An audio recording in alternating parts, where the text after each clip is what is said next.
Once there was a boy, 17 or 18 years of age. He used to go to college, and on his way to college, he would always stop by at this car showroom, which had this beautiful sports car. He always wished that he could own the car one day. One day he went to his dad and expressed his wish. On the last day of his college, on his graduation, when he was returning back from college, he stopped at the car showroom and he saw that the car was sold out. Internally, he was extremely happy because he knew his dad would surprise him with that car. So super excited and ecstatic, he went home. He couldn't sleep that night because he knew the car was his. He woke up in the morning and his dad called him outside. The dad said, "Son, I'm extremely proud of you. I'm happy that you're my son. Not only are you a good student, but you are a very good human being. And I have a small token of gift to give you." So he took out the small box and gave it to the son. The son was a little disappointed. He was expecting the car, and yet there it was, a small box. So he opened the box and he found a Bible inside the box with his name in gold. He got super angry. He was livid and he shouted at his father and said, "You knew I wanted the car, but you got me Bible." He kept the Bible on the side and he just walked outside the house. He was so angry that he never returned. Years passed and he became successful. He was a very successful businessman. He owned cars, house, family, the works. One day he was sitting by himself and thought of his father.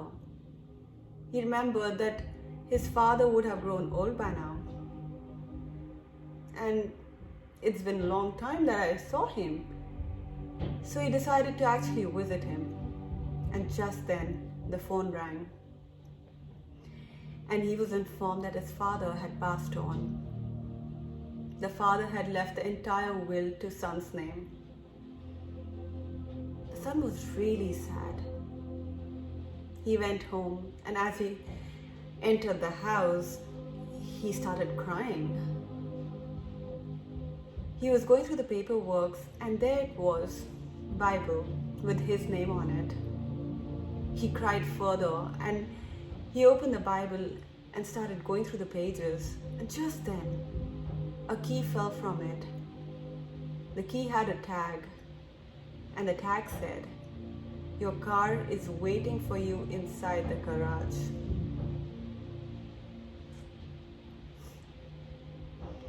Only if he wouldn't have reacted the way he did, his life would have been different. Oftentimes in life, we react to situations and then we repent.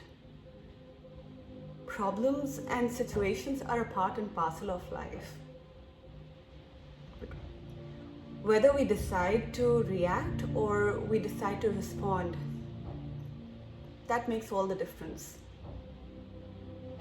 We are so consumed and drugged by our emotions that we try and even out the score, or we try to prove a point, no matter what the cost is.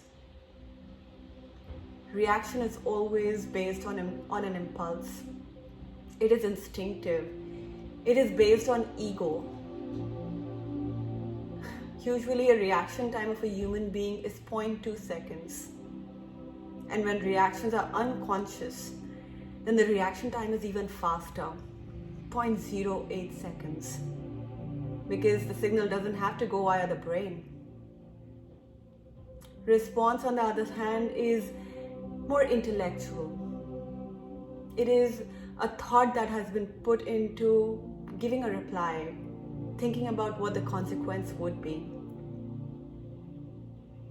Response is always based from heart center.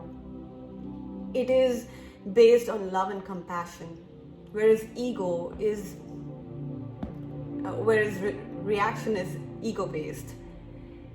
And ego always wants to defend itself. if you're confronted with a challenging situation in your life, say if someone's angry with you and starts shouting at you and is disrespecting you, you can always, your normal reaction would be that the ego will take over and it'll start thinking, and from ego space you would want to react. But if we can just take a step back and follow a few steps, we can change reaction to response.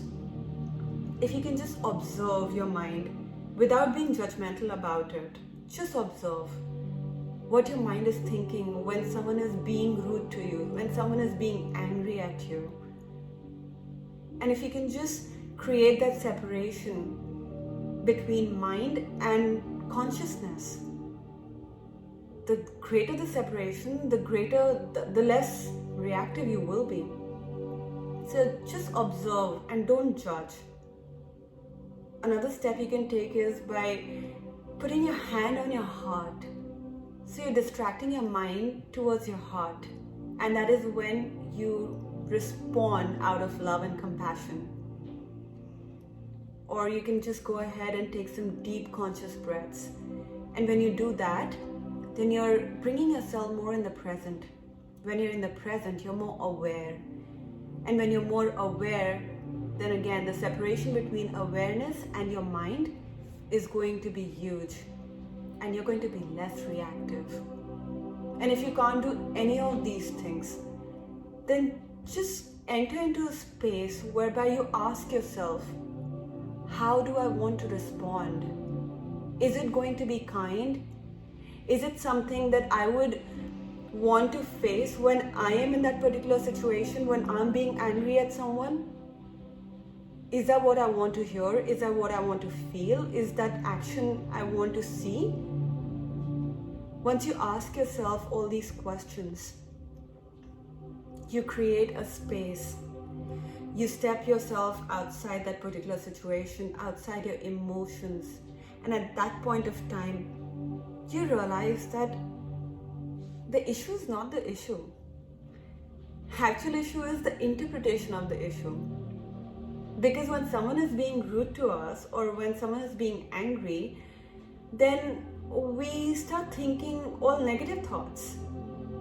And our interpretation of that entire situation is very negative. And that is why our ego takes over and we start reacting and start saying things which are uncalled for. But if we just take a step back and separate our issues, our emotions from the entire issue, we gather ourselves and we take the power. We take control of the situation. And that is when we decide whether we want to respond by being mean to someone again, or we want to respond out of love and compassion, or whether you just want to stay quiet and walk away. Staying quiet and walking away is also a response. Oftentimes, it is not the shouting of your family or member or your boss or your friends that is the problem. The problem is that the inability of you not being able to handle the disturbance caused by the shouting. That is the real problem. Traffic jam is not an issue. The issue is your inability to handle the disturbance caused by traffic jam. So think about it, guys. Do we want to keep reacting in life, or do we want to come into that space where we can respond by standing in our own power? The decision is yours.